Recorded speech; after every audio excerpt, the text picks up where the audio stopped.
Hello all, welcome to my channel. మీరు చూస్తున్న శ్రీరామ్ వేదం. నా పేరు సుధీర. ఈరోజు మీకు హరిద్వార్లో గంగా హారతుల వీడియో చూపిస్తాను. ఇది మేము జూన్ 6వ తారీఖు వెళ్ళాం లాస్ట్ ఇయర్.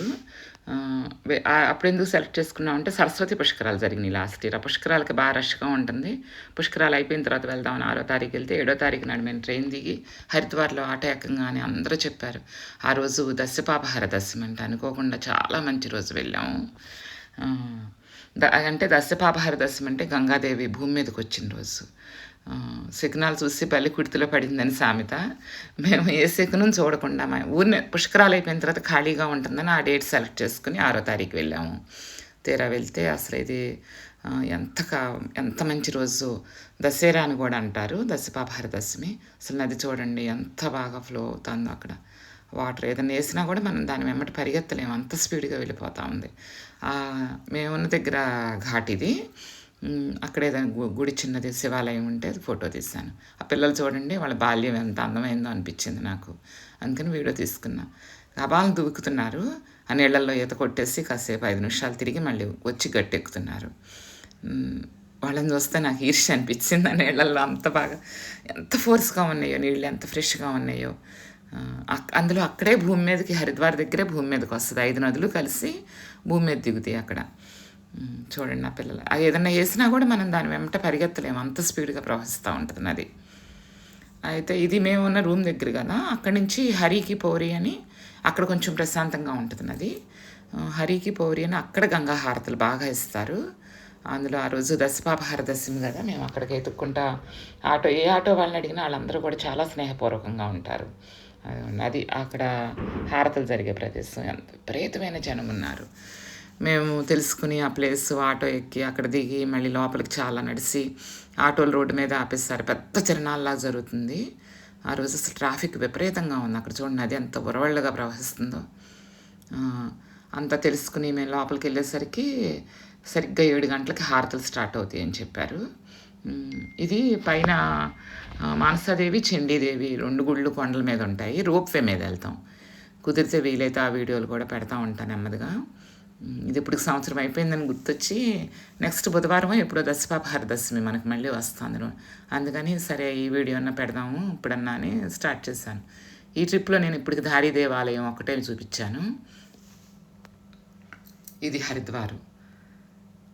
ఎవరైనా కొంచెం హిందీ వస్తే చాలు వెళ్ళిపోవచ్చు. హరిద్వార్ మాత్రం ఏమి ఇబ్బంది లేదు. మేమైతే అక్కడి నుంచి చార్ధామ్ కూడా మొత్తం చూసి వచ్చాను. అక్కడ దిగి 2 రోజులు అక్కడే ఉన్నాం. చూడండి నీళ్ళు ఎంత వరవడిగా ప్రవహిస్తున్నాయో. 2 రోజులు ఉండి 3వ రోజు పొద్దున్న బయలుదేరి యమునోత్రి వెళ్ళాము.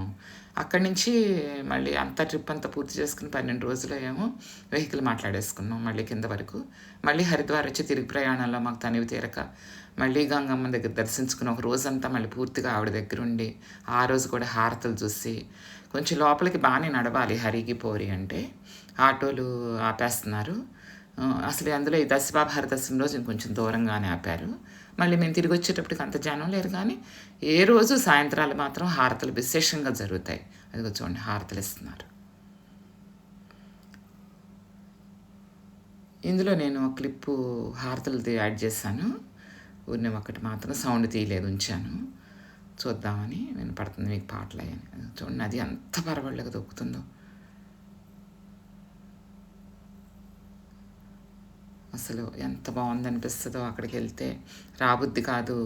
ఆ నీళ్ళల్లోనే అలాగే కూర్చుని చాలాసేపు అక్కడే కూర్చుని ఆ గంగమ్మని వాళ్ళు దేవతలాగా ఆరాధిస్తారు. కాళ్ళు కూడా నీళ్ళల్లో పెట్టుకుని కూర్చొనివ్వరు. కాళ్ళు పైకి పెట్టుకుని గట్ల మీద కూర్చోవాలి ఎవరు వెళ్ళినా కూడా. అయితే స్నానం చేయొచ్చు. ఆ గొలుసులన్నీ చాలా గట్టిగా పట్టుకుని ఉన్నాయి కదా, గొలుసులు పట్టుకుని చేయాలి స్నానం. లేకపోతే బాగా ఒరవడిగా ఉంది కదా నది, కొంచెం భయంగా అనిపిస్తుంది. అందుకని గొలుసులు పట్టుకునే స్నానం చేయాలి మనం. చూడండి ఎంత ఒరవడిగా ప్రవహిస్తుందో.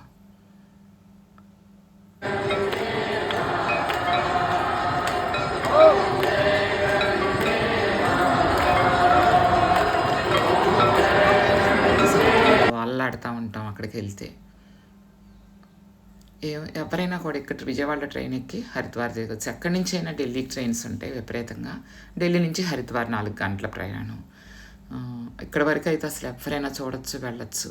నేను ఈ హారతులు 4 చోట్ల చూస్తాను. గంగానది పుట్టిన ప్రదేశం గంగోత్రి, ఈ హరిద్వారు, తర్వాత కాశీ, తర్వాత గంగా నది సముద్రంలో కలిసే చోటు గంగాసాగర్ వెళ్ళాము. అక్కడ కూడా హారతలు చూశాను.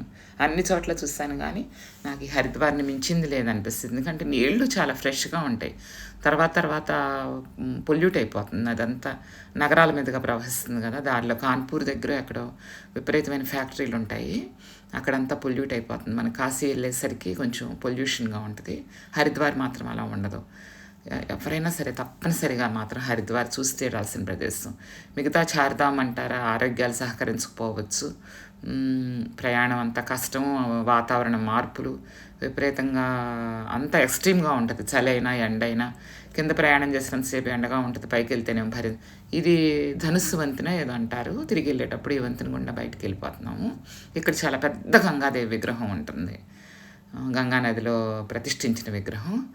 అసలు అవన్నీ నేను చెప్పలేను. ఎంతని చెప్పినా, ఎంత చూపించాలని మీకు ప్రయత్నించినా కానీ నేను చెప్పలేనంత అందమైంది హరిద్వార్ మాత్రం. షాపింగ్ కూడా చాలా బాగుంటుంది. మొత్తం చుట్టూతా ఏ షాపింగ్ కూడా చాలా చవక రేట్లు అవన్నీ కూడా. ఎవరైనా కూడా హరిద్వార్ వరకన్నా వెళ్ళిరండి కనీసం. పైకి వెళ్ళలేకపోయాను. చూడండి ఆ గంగమ్మ ఎంత అందంగా, ఎంత ఉధృతంగా ప్రవహిస్తుందో. అలా చూస్తుంటేనే ఎన్ని గంటలు కూర్చుండిపోయేవాళ్ళమో మేము ఆ గంగానది ఒడ్డున. వెళ్ళి కూర్చుని ఒకసారి మాత్రం స్నానం చేసి వచ్చేసి ఇక అక్కడే బట్టలు మర్చుకుని అక్కడే గంటల పిల్లలే దిగి ఈతలు కొట్టేవాళ్ళని. అవతల పక్క చాలామంది స్నానం చేసేవాళ్ళు. రష్గా ఉంటుంది. ఒక మార్కెట్ కూడా చూడండి ఎంత రష్గా ఉందో. మన కాశీలో మార్కెట్ ఉన్నట్టే ఉంటుంది. షాపులు, టీ షాపులు అన్ని రకాలు దొరుకుతాయి. ఫుడ్ కూడా మనకేం ఇబ్బంది ఉండదు. అందరూ కూడా చాలా ఇదిగా ఉంటారు. టూరిస్ట్ పాయింట్ అని ఏమీ భయపడాల్సిన పని లేదు. ఇద్దరు ముగ్గురు అనుకుని కూడా వెళ్ళిపోవచ్చు. హరిద్వార్ మాత్రం చూడవలసిన ప్రదేశం. ఏమీ భయపడాల్సిన అవసరం లేదు. తప్పకుండా అందరూ వెళ్ళి రావచ్చు.